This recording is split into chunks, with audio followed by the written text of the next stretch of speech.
I'm Justin Gaddy with Hope Rising Lake County.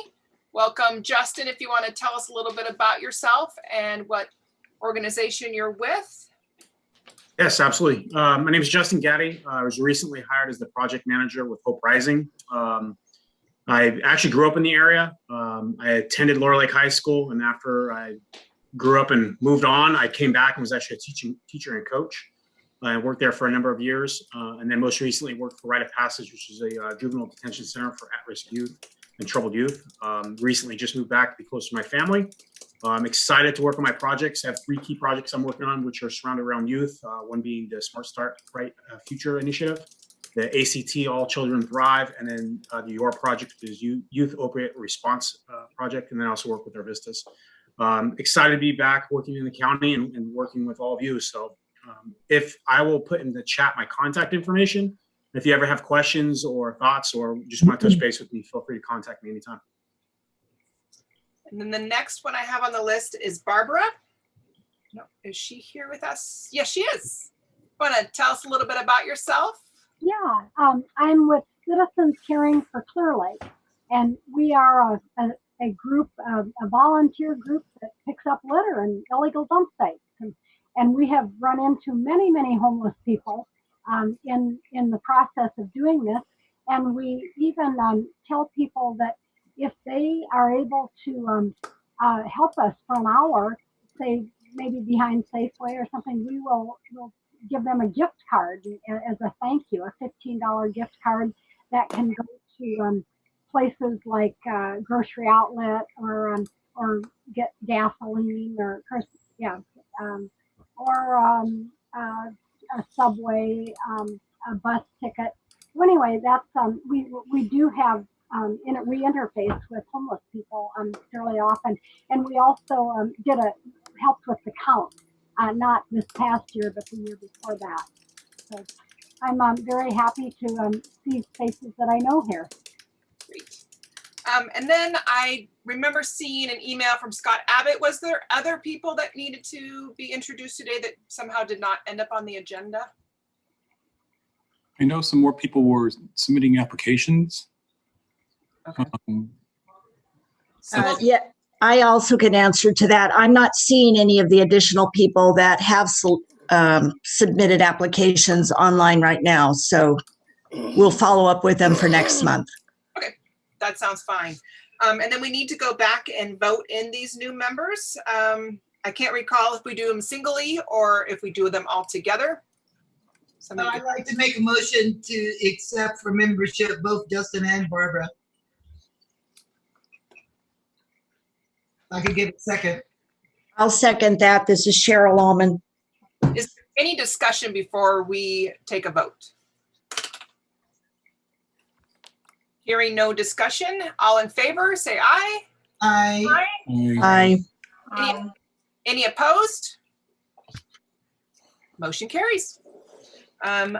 Approve April meeting minutes. I'm hoping everybody got online because we have a beautiful website where these are at. Is there any questions about our meeting minutes for April?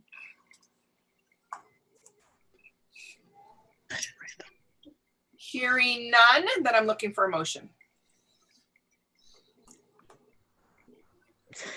Somebody else needs to.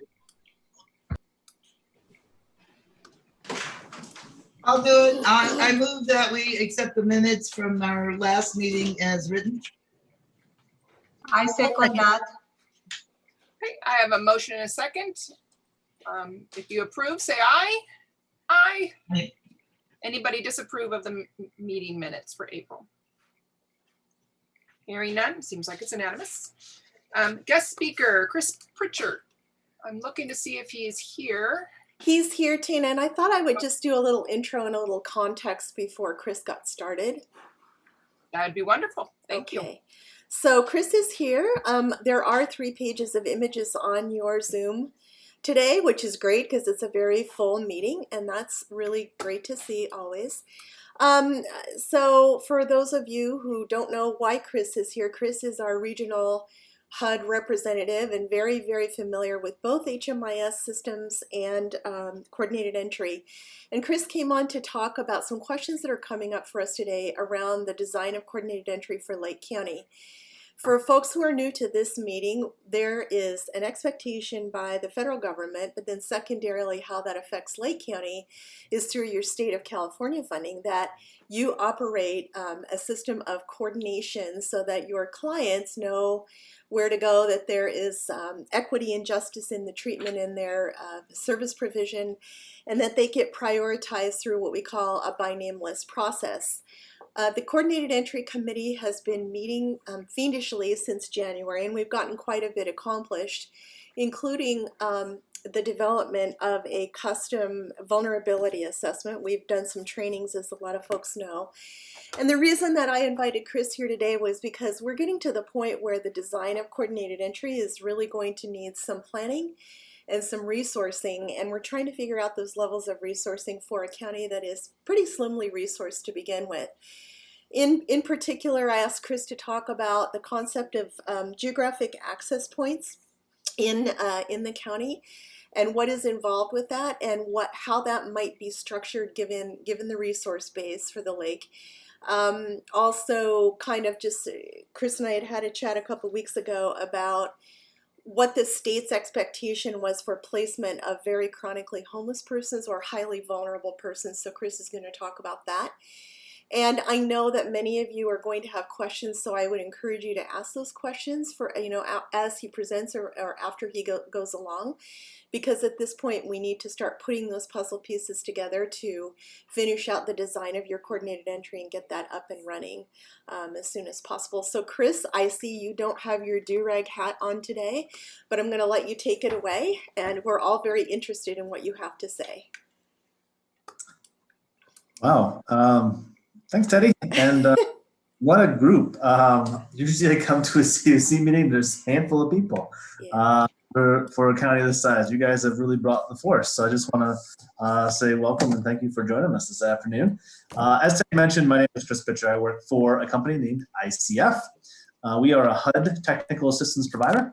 I have been working in and around the state of California for over 8 years as the regional coordinator. So every single region of the country has someone who coordinates technical assistance on behalf of HUD. I have done it in Region 9 since the inception of the program about 8 years ago, 2013. And I have been involved in your COC in many iterations in the past, long ago when you first all got started.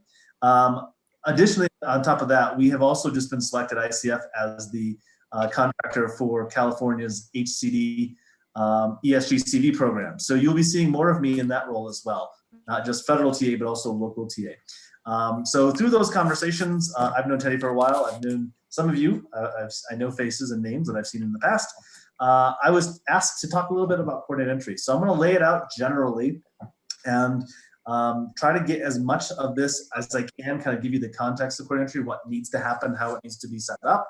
But know that there is a great deal of flexibility and customization that has to occur for your local community based on the clients you have, the services you have. So it's really important for us to begin this conversation knowing that I'm going to tell you what HUD's going to want from you, what the state of California is going to want from you, but there is enough wiggle room in there for you to be able to make it work for you locally, which is really what we want to see happen. So when we talk about coordinated entry, what is that? When I say that, what does that mean? It is a process. It is not a thing. It is not a living something. It is a process that helps clients access services in a fair, equitable, and hopefully streamlined way.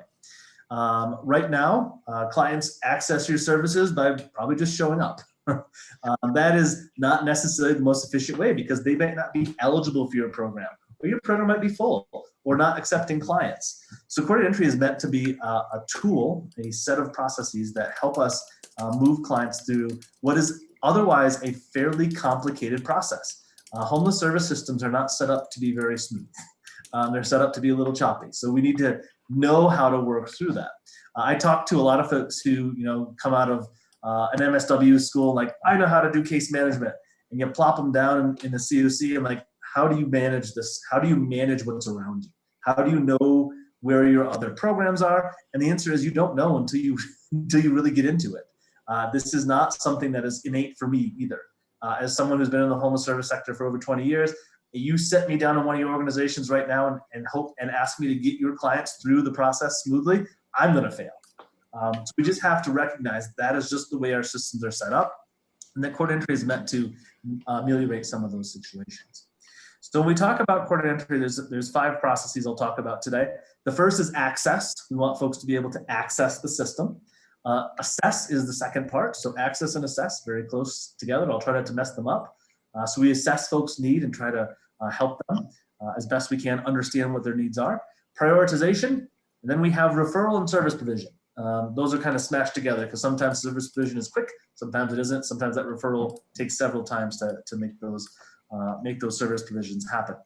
So when HUD has expectations of you, of a court entry system, which you have to have, by the way, as a COC, and you have to have as a funded entity under the state of California. This isn't an option. We have to have access.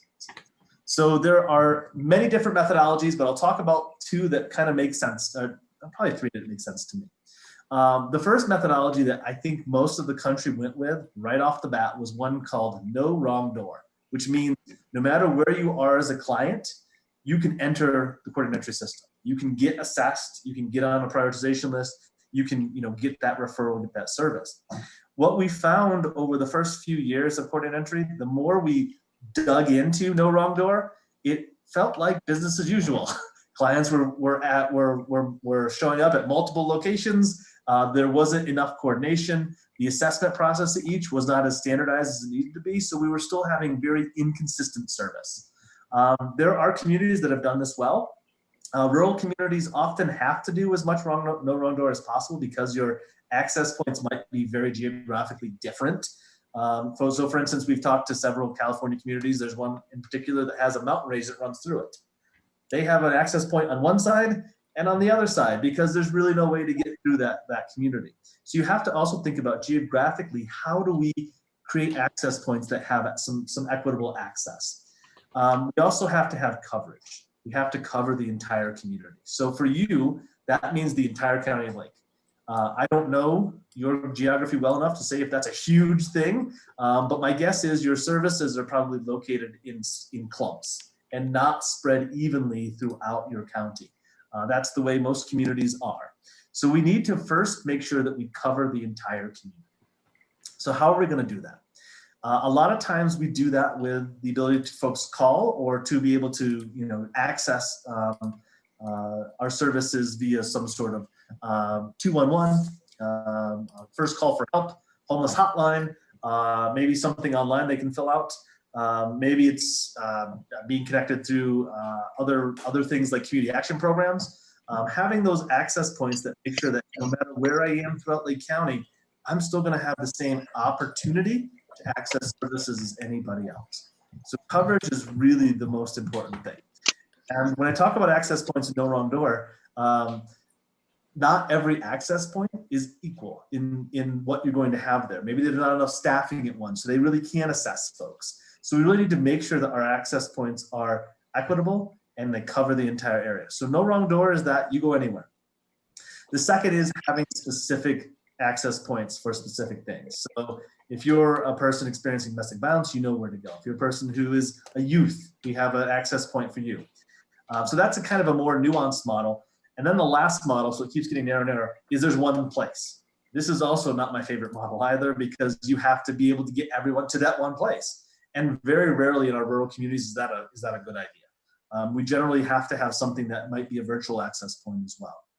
So access, extremely important first step for us to talk through and think through of how we design something that gets folks in and that is equitable and that has that coverage across the entire county.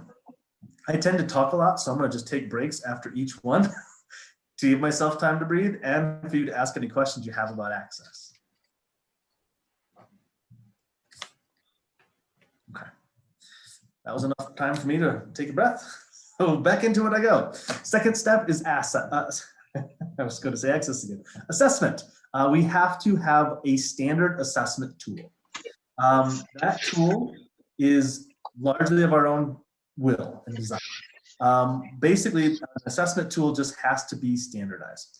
What happened nationally when we started coordinated entry about 8 years ago, 7 years ago, there was very little guidance from HUD. So everyone picked the same assessment tool because it was out there, and there was a company that was saying it's the best thing since sliced bread.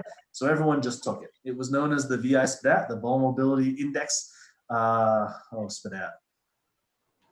Come on, Teddy, help me with the SPDAT. I haven't. Decision assistance. Yeah, decision assistance tool. Okay.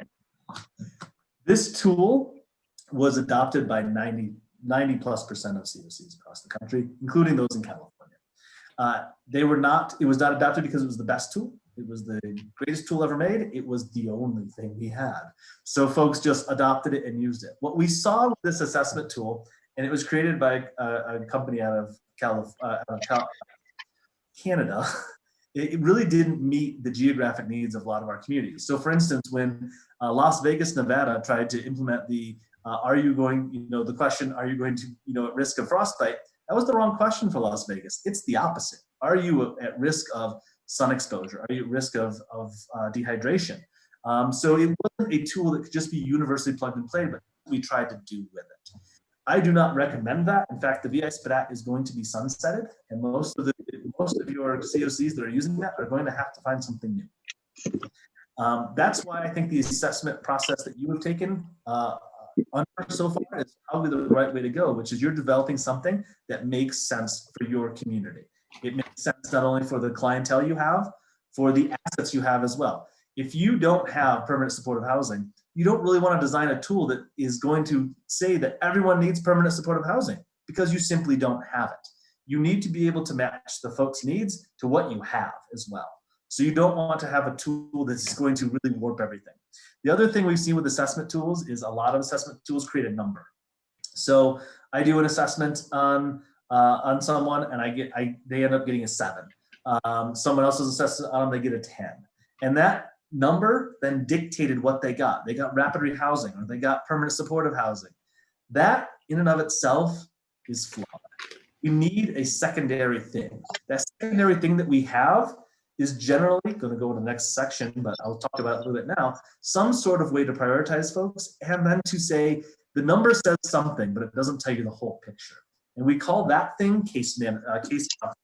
So that's where we get together and talk about clients and say, I know this client is a 7, but it's a 7 with a lot of asterisks behind it. And here's the things that you need to know to help us make sure that we're providing the service that meets this client's needs, and not just the service for which their number dictates.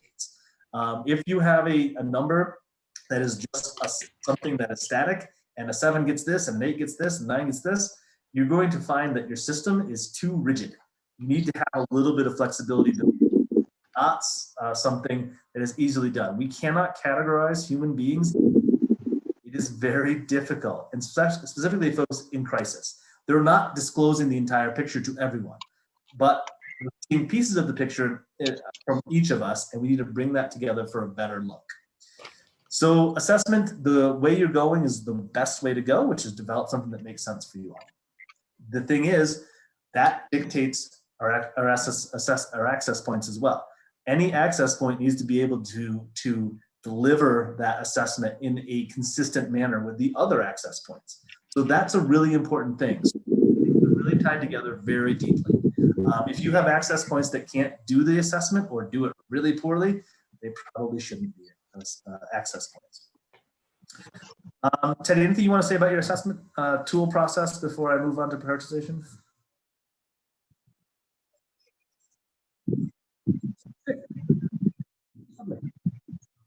And I'll just take a moment to say how proud I am of you all for going through the hard process of developing your own tool, because a lot of folks just take the easy way out and pick something out off the shelf and say, oh, this is the greatest thing ever. And then they realize, oh, once they start using it, it's not meeting the needs of their people.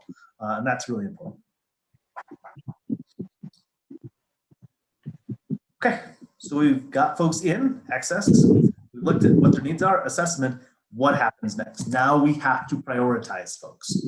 HUD's got a few rules on prioritization that we need to follow. Generally speaking, we want folks to serve that have the highest need. What does that mean? We really want folks who are chronically homeless, to get served before folks who just have one little thing that needs to be fixed in their life and they're all better. Folks who are chronically homeless, we want to prioritize them, but the things that are most appropriate for folks who are chronically homeless, we might not have a lot of those things. So we have to think, do we have enough permanent supportive housing? Do we have other resources like rapid rehousing that we can use for folks to get them into permanent housing? Some folks don't need permanent housing. Some folks are really quick to get out, easy to get out. Other folks are not. So the prioritization is ultimately going to take your assessment tool. It's going to rank folks. And then you have what typically is known as a by name list. It is not a requirement of HUD to have a by name list, but most folks have one. Just tell us who has been assessed and what their vulnerability is, what their biggest risk factors are, so that we can start to prioritize folks based on the hardest to serve. That's really the key. That doesn't mean that folks that are easiest to serve, we don't serve them. That is not it at all. It means that we need to prioritize those scarce resources like permanent supportive housing, rapid housing, for those folks that 100% need it the most. These are oftentimes our longest stayers. These are oftentimes the folks with our most severe mental illness, substance use issues. I understand that that's a little scary, and that's what we have to do. That's HUD's directive. Prioritization is not a static thing either. As I mentioned before, just because you're 6 doesn't mean you're going to get X. We need to have that ability to, through prioritization, to talk about clients, to be able to make the right referrals so that they get the services they need. When I was talking to a community, I think maybe it was Calgary, Canada. They had in their coordinated entry system, it created a number. Then they had a little button that says, "I know more." I know more about this client than the number suggests. And those are the folks you need to talk about as a group. So if you've never seen a case conferencing session before, generally it's a bunch of y'all get together.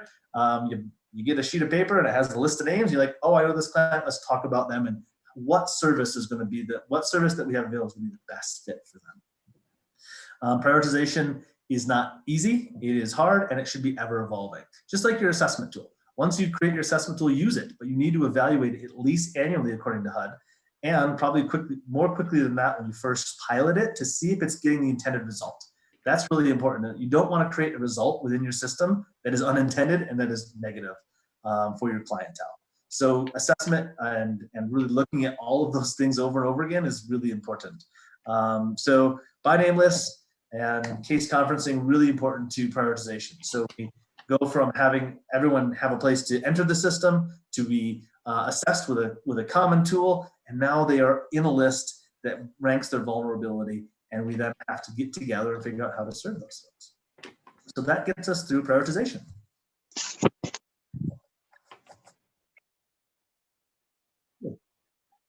Yeah.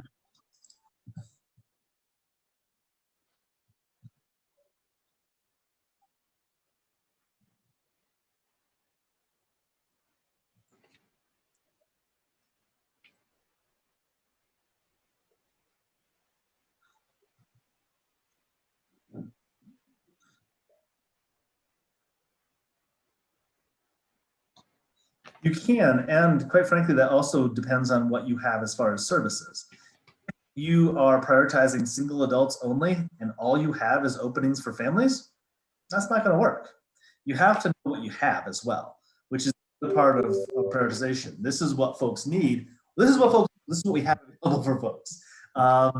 Obviously, this is a really interesting time for you all, and for anyone in the homeless service industry. We are definitely having a lot more things come our way that are interesting. So obviously, in the state of California, you have Keep and Hap. That is flexible. You can do newer, different innovations. We have ESGCV that is hopefully coming to you sooner rather than later. Right now, starting tomorrow, HUD's going to be talking about the new housing vouchers that are coming through your housing authority that are specifically meant for folks that are homeless or at risk of homelessness. This is not something that the housing authorities know how to do. They're going to be coming to you. And what you'll hear tomorrow at the office hours, if any of you take your Friday afternoons and spend them with HUD, the office hours tomorrow are going to be about those housing vouchers and the fact that those housing vouchers that come to your public housing authority are going to have to come to coordinated entry. So the folks in your list that are chronically homeless that need a Section 8 housing voucher, you just got a gift. We have them now. We haven't had them in years. So there's lots of assets we have. So when you think about how you prioritize, don't think about just what you have today. There's lots of stuff coming towards you that is definitely going to help. If you have a project home key, for instance, and you're going to turn a hotel motel into a SRO, you are going to have units coming online that folks that are on your prioritization list need to be kind of matched to as well. So there's lots of things to think about as far as prioritization when it comes to your inventory as well, which hopefully is increasing and diversifying during this time. Chris, I have a question too. Yeah, sure. I'm Brian Robson. I'm a case manager with Elijah House. I'm also on the coordinated entry subcommittee. So you talk about revisiting the assessment tool. How is that recalibrated? I mean, we could get subjective assessments and revisit that and say, why didn't this person's assessment match our subjective assessment? Is that typically how it's done, or is there another process? No, I mean, there isn't a formal process for evaluating. You don't have anything like that. What we need to do is look at how it's performing. Are the folks that we're putting at the list, are they being successful in the housing interventions that we gave? So a lot of this is going to rely on your data and what it tells you about client services. So for instance, if we keep getting folks that come in at 7, and this is just all hypothetical, come in at a 7, we're like, oh, a 7 equals rapid rehousing. We put them in rapid rehousing, but they're all staying 24 months and then timing out and coming back into the shelter. That's clear that 7 isn't meant for that intervention. Do something with it. Okay, so it's outcomes driven. I'm sorry, Brian. I said, so it's outcomes driven is kind of the common way of doing it. Okay. Yeah, but a lot of the information you're going to get is not directly from HMIS. It's going to be from case managers like you that say, I went through the process with this client and this is what didn't work. And I think that's where the CES committee starts talking about that stuff now. Like as the process unfolds and starts, you start having those conversations as part of case conference, part of your committee meeting, and saying, we went through this happened to my client and it didn't seem smooth. We need to kind of smooth this part out and make it a little bit better. So I think it's both.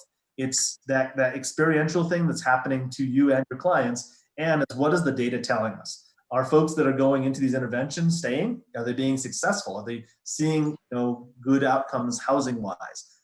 Yes. Okay, then our assessment tool is working well. No. Okay, let's see what we can do to fix that with our experiential data plus our outcome data from HMO. Great question, man. One of those breathing breaks now. I don't see any questions. So access, assessment, prioritization, now you're on a list, so what? If you build a list and it just keeps getting longer and longer and longer and longer, you did it wrong. We don't just want to put people on a list. We want to put people on a list that are ready for interventions that we actually have. So that is just a friendly tip that the longer your list gets, it's not to be proud of. I had a community that I was working with and they said, our list is 10,000 long. I'm like, you messed up. Then don't put them on the list. If you can't serve those 10,000 people, then don't assess them. We also have to be careful in the assessment process that we're not promising folks an outcome because we don't know what's going to happen. The system is not known to us, all the pieces. So we can't say, I'm going to give you this assessment and it's going to create a housing opportunity for you. It might, and it might not. So be really careful on that. But we get them on a list, there's an opening. As an ESG, ESGCV, COC, or any state funding, HEAP, or probably cash, but I think your cash is probably gone. Those folks, those resources need to be filled by coordinated entry. So if you're operating a rapid housing program, or if you're operating a permanent housing program, a PSH program, and you have an opening, you can't just say, well, I know this guy in the shelter that needs my program, I'm just going to take him. You need to go to the coordinated entry system and say, I have an opening. It's for a chronically homeless person who's an individual chronically homeless person, and I need them as soon as possible. Someone, the coordinated entry manager, whoever that might be, that lucky person, is going to look at the list and say, here's the folks I have for you. So when it comes to referral, you want to make that process as smooth as possible. So you need to know exactly what things these referral sources, like as a permanent housing provider or rapid housing provider, what I need from that client to be able to get them in.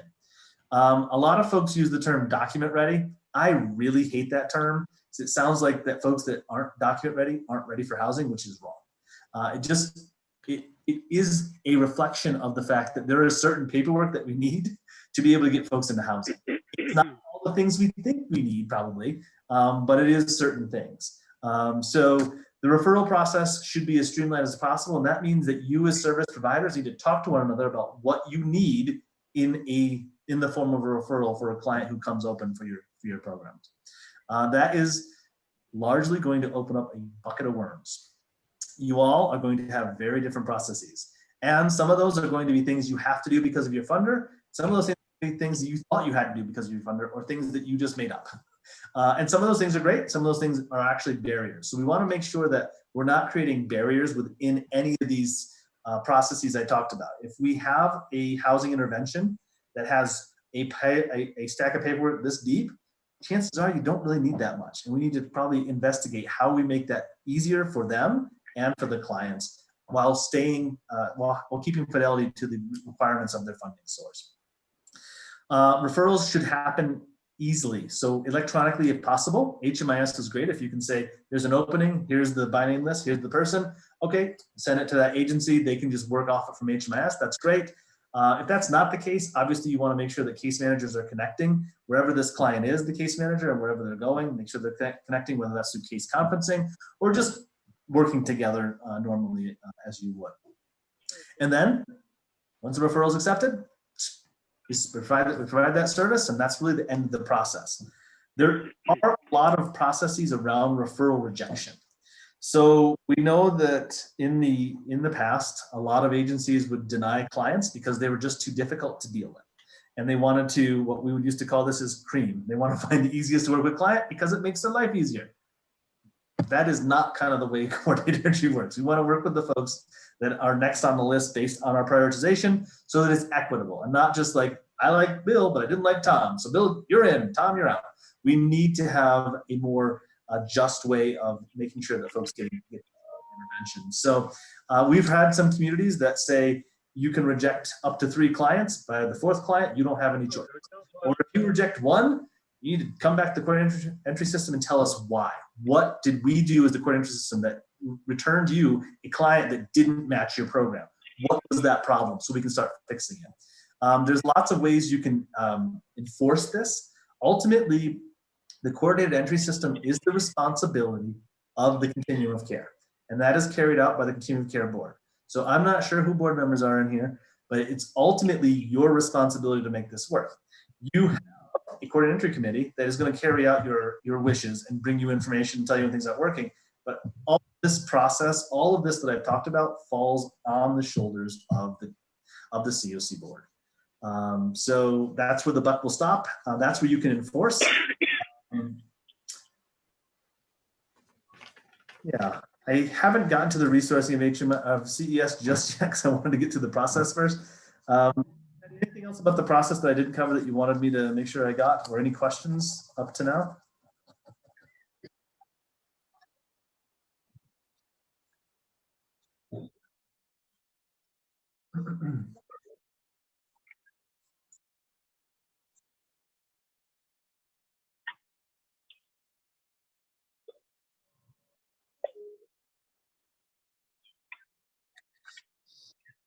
Okay.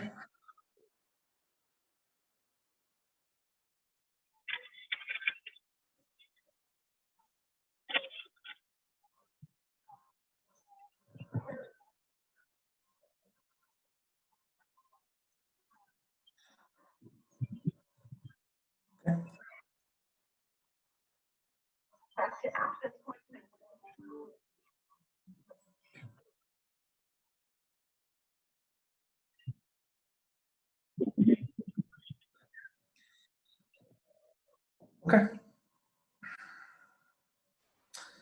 I'll take them in order. I did not mention a process that happens prior to access points or at access points upfront prior to assessment. And that has many names. So you can call it housing problem solving. You can call it diversion. You can call it solution. You can call it a lot of different things, and a lot of different folks call it different things. So for instance, if you're an SSVF provider, or if you're funded by the VA, you're going to call it rapid resolution. If you're HUD, you'll probably call it diversion. If you're, kind of best practice, you're probably going to call it housing problem solving. It's all the same activity. The idea of diversion is that we need to stop folks from coming into the homeless system. There is a known trauma that occurs when you're homeless. And that is something that we want to keep from happening to folks. So that is trying to identify other resources other than the homeless service system that are more appropriate for clients. That could be as simple as they have a friend or family in another community that they could live with and that those folks want them there, making that connection.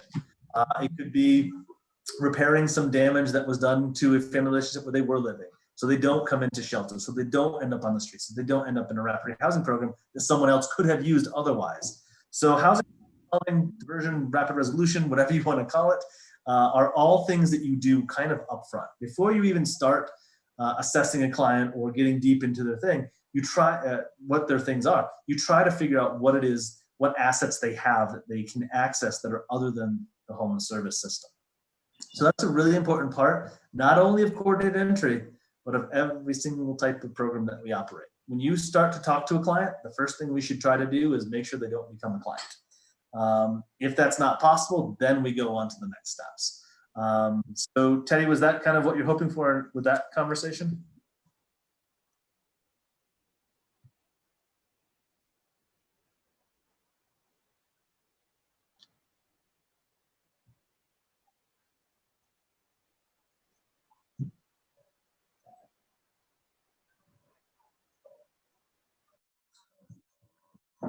That process of housing problem solving, that's ongoing. Let's get the skill going and moving on that. And then the beds, Chris, too, was the other one. How many referrals need to go through coordinated entry, both from a theoretical perspective and a realistic, practical perspective? This is one of the most difficult things that I have to say because it doesn't come into reality all the time, but every single opening within your community, every single housing opportunity should have access to coordinated entry and should be using coordinated entry to fill those openings. That's not always possible. Some cases it's not even probable. Anything that is funded by a federal partner needs to go through coordinated entry. Anything that's funded by the state of California through BCSH needs to go through coordinated entry. If you're something that's a little different and you don't fall into those categories, you don't have to, but you should. The more side doors you have, the less effective this process is because folks will find those side doors and they will go around it. And then we're right back to where we are. It's called business as usual, where clients just kind of show up and by luck, they end up in a program. Not by design, not by need, not by prioritization, but just by luck. And we don't want folks to find housing opportunities by luck. That's not exactly what we're looking for. So as few side doors as possible is obviously ideal. There are some side doors that just need to exist because of process, because of funding source or lack of funding source, because of just the way the program. Not every program that works with homeless folks is focused on housing. Every program that works with homeless folks should be focused on housing because the solution to homelessness is housing, but not everyone does that. So soup kitchens, for instance, or maybe a clothing program, or community action programs, that their focus isn't housing, it's service, it's other things. We want to kind of, through this process, try to embed as much housing as possible. So for instance, when I talk about street outreach, in your mind, you probably think, oh, someone on the street providing blankets or food or other things to folks unsheltered. That's what I call survival street outreach. That is important, it's needed, it's necessary, but it's not what street outreach should be. Street outreach should be that plus creating a housing plan, trying to talk to the clients and see what their housing needs are. A lot of our folks that are unsheltered are willing to be housed. They're just not willing to be housed in the services that we offer. They don't want to be in an emergency shelter with a bunch of people. I can tell you this, at the middle of my life, at the age I'm at, I don't want to live with a bunch of people. It's not where I am. A lot of our homeless clients are the same way. So we need to have interventions that make sense for them. So instead of saying, hey, for me, work with you, why don't you go to the shelter? Because that is going to be so much better for you. They're not there for a reason.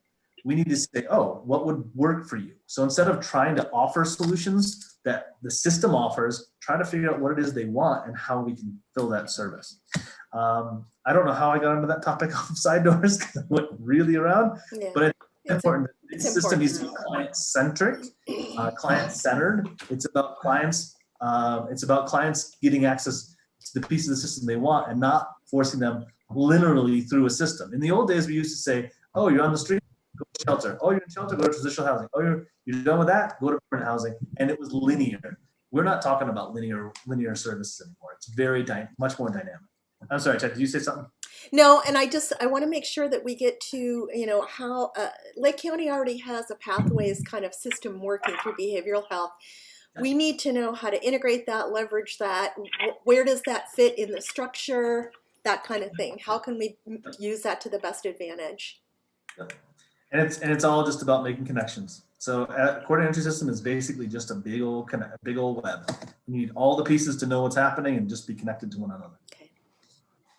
That's what kind of we're looking at, Chris, is, kind of something I really wanted to talk to you about is we do have developing a hub system in our county, a hub model and a pathways system, and it involves coordinated entry. So we're really interested in being able to, being that we're a small county with limited resources and have common connection points, is be able to integrate that with all together so that there is truly no wrong door. So if someone needs housing or healthcare, they can go to the same, wherever they're going, they'll be able to get the help that they need. So under that model, the no wrong door, be careful because not all doors are equal. Not all doors will return the same assessment. So what you want to do in that case is not just understand what the assessments are doing, like what Brian asked, the question Brian asked, but also assess your assessment.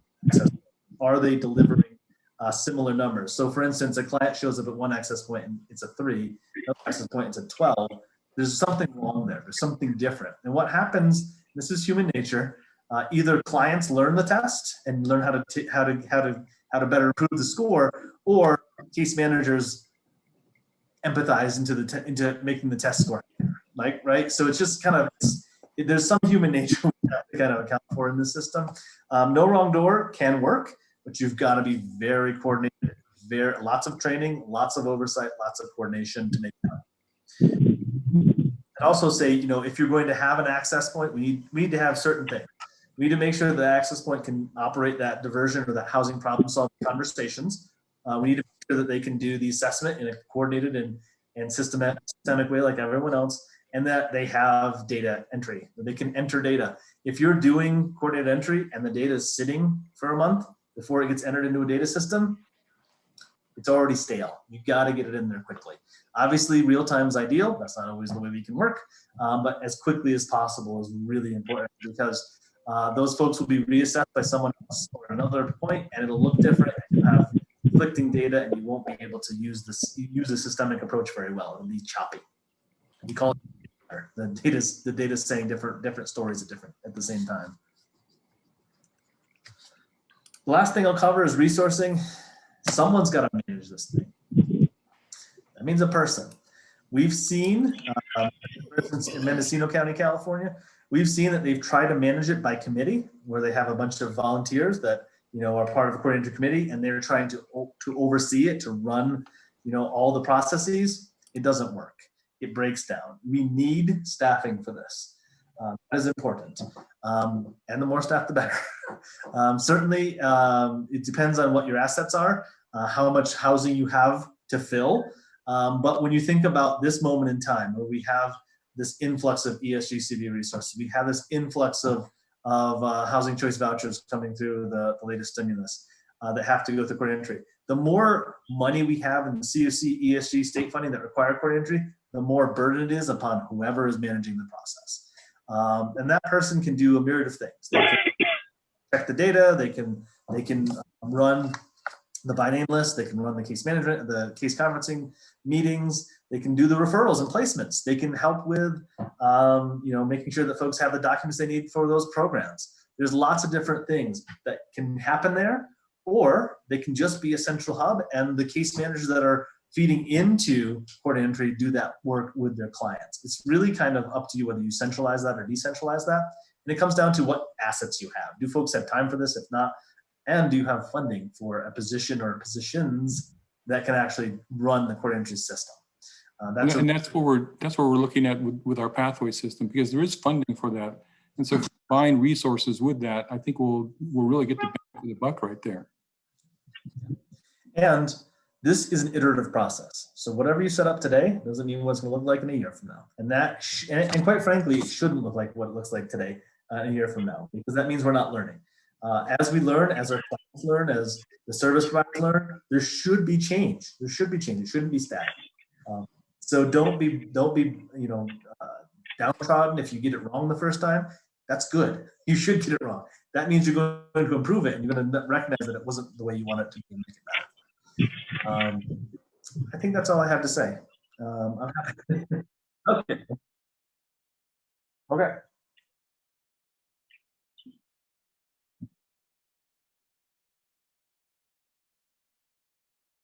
Mm-hmm.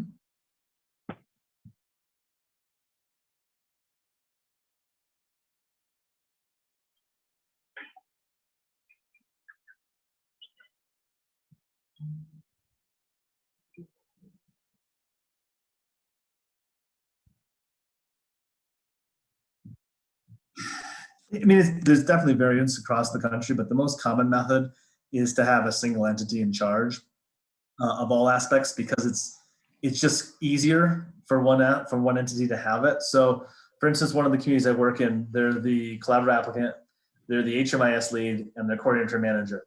It's all the administrative pieces of a COC in one spot. That makes sense. In one of my other communities, I won't name them, they had their public housing authority managing coordinated entry. They were also the only PSH provider.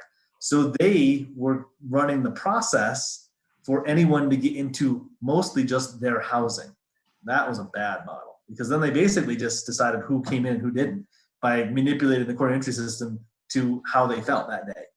That's not what you want to do. I think independent, not really having a stake in the game, is good. Really just doing it for what's best for the community and the clients is the best. But there's no one.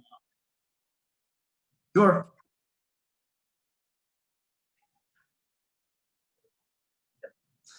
Yeah, the oversight at either the CES committee level or at the COC board level must happen, no matter it's one entity, 5 entities, 10 entities, it doesn't really matter. It still has to happen at that level. Yeah.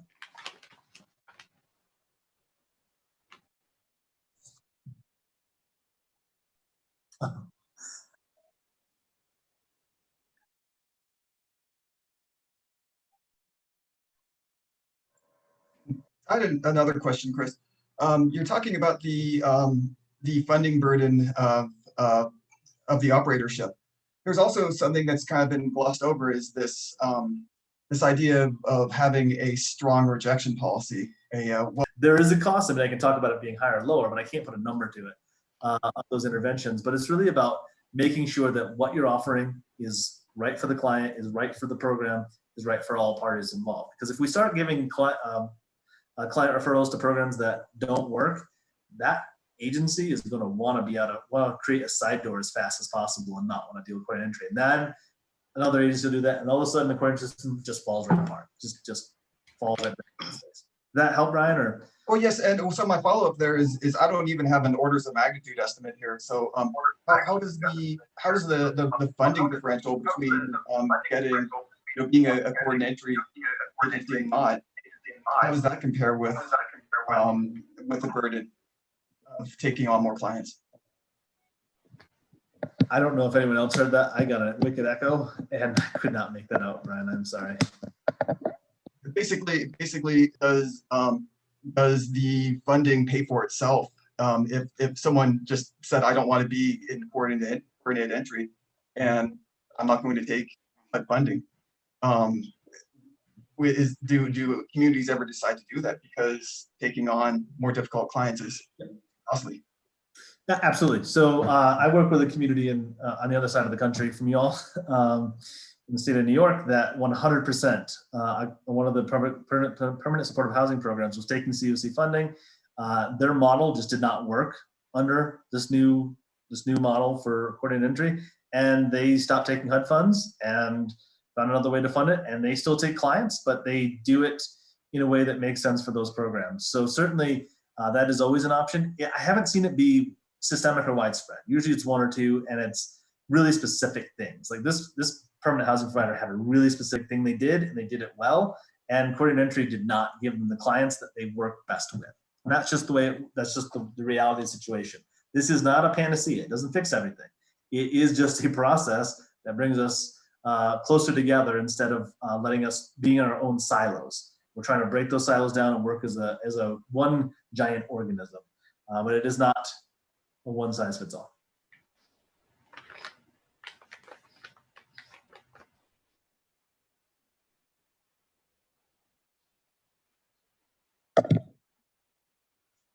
I mean, I think the wrap up for me is this: you're not the first to do this, you're not the last. So there's lots of folks we can learn from. There's lots of neighbors that you have that have done this and done it well. So if there's connections you need there, certainly let us know. I'm happy to connect you to another community you feel close to, Tehama County, or whoever it might be that you like, that's like us, we would like to talk to them.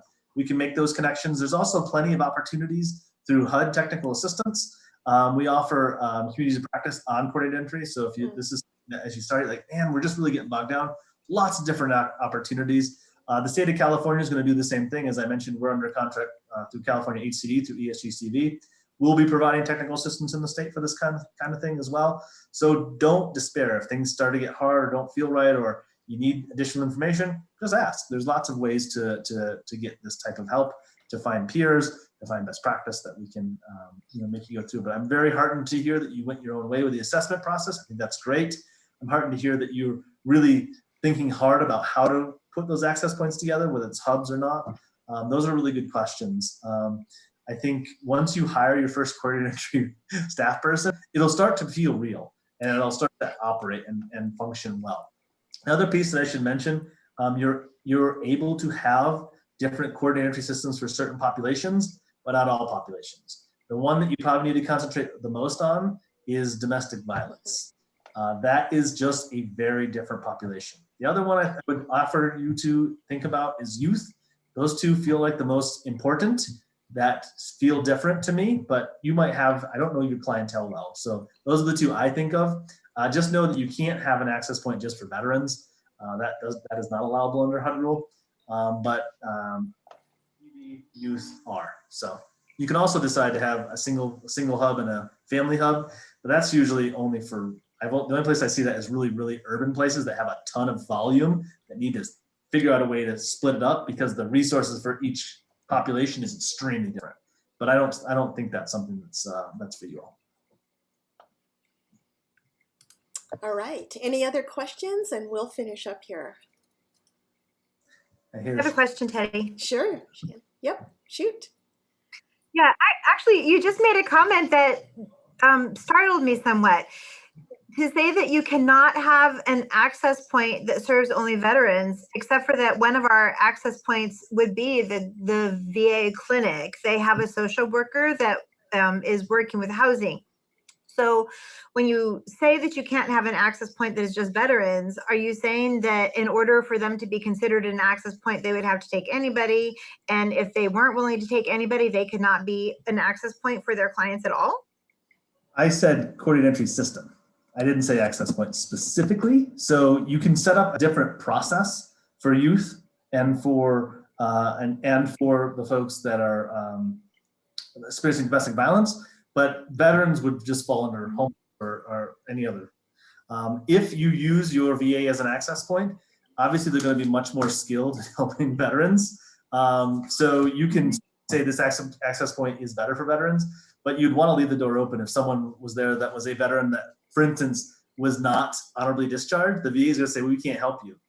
That's the kind of thing you don't want to put up a thing that says this is an access point into the COC opportunities for housing that immediately kind of turn folks away. And that's what the VA would likely do with someone who was not honorably discharged. So I think it's just.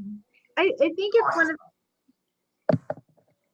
Yeah, I think it's one of the reasons why I really like the idea of coordinating our CES system with a Pathways Hub, because there is this element of getting them to the right service provider, the best, rather than having to do that entire, this is my whole story about why I'm chronically homeless and how vulnerable I am and how many emergency department visits I have and all that, get them to the right place so that the next thing is like, I'm not going to help you, but that I like the idea of us connecting that Pathways Hub with the coordinated entry.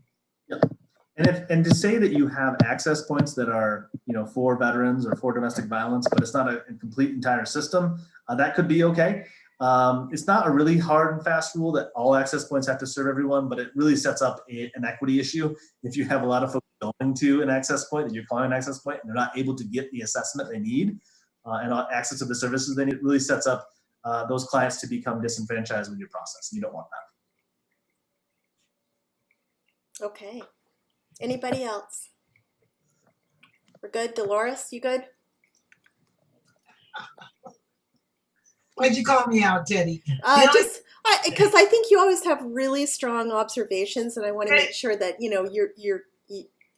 The only thing that flashed through my mind is that we talked about adding to our strategic plan about trainings and such, Scott. And so I would really, really think that we can benefit from having one of those HUD TAs address one of, start with that first step, that access thing, and spend, 2 hours just talking about that. Because we all need to get a real clear understanding. It needs to be, taken to all the organizations, anybody who's got grant money out there, anybody who's thinking they're gonna get grant money and run programs needs to understand the workings of this. And so I would say that probably needs to be either number 1 or number 2 on our training list in the next couple months. I don't think we've added anything, but I think we need to. That's my observation. Okay. Anybody else? And we will yield to the agenda. Thank you, Tina. Thank you, Chris, for all that great information. And I believe you gave your information if somebody needed to contact you. Did you do that? I will. Yeah, if you could do that, that'd be great. They may have some questions, later on when they think about it a little bit more. With that, we will continue on with our agenda with committee updates.